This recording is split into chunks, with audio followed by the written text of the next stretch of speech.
ধারণার উপর বেস করে কথা বলা যাবে। অনেকে ধারণার উপর কথা বলে, বেশিরভাগ ধারণাই মিথ্যা হয়।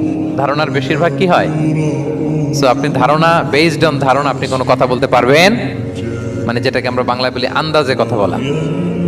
বাংলা আমরা কি বলি? আন্দাজে আপনি কিছু বলতে পারবেন না, আপনাকে নিশ্চিত হইতে হবে। আমরা খালি চোখে যা দেখি, বাস্তবে ওই ঘটনা নাও হতে পারে। এরকম হোয়াট এভার উই সি, এটা রিয়েল সিনারি নাও হতে পারে। ভেতরে হয়তো এমন কিছু একটা আছে যেটা আমরা জানি না। এজন্য ধারণা করে কথা বলা নিষেধ ইসলামে। ওয়া ইন্না যান্না লা ইউগনি মিনাল হাক্কি শাইআ।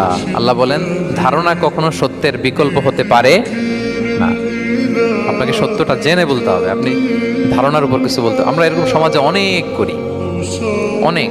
আপনি পাবেন, দেখবেন যে ধরেন যে আপনাকে আপনার এক বন্ধু দেখলো, রিক্সা দিয়ে যাচ্ছেন, আপনার পাশে এক নারী বসা, সে অনেক কিছু খারাপ ধারণা করতে পারে। এরকম হয় না সমাজে? এমন হতে পারে যে আপনি আপনার ছোট বোনকে নিয়ে বেরিয়েছেন, হতে পারে না? কিন্তু আপনি তো একটা ধারণা করে ফেললেন অন্য কিছু।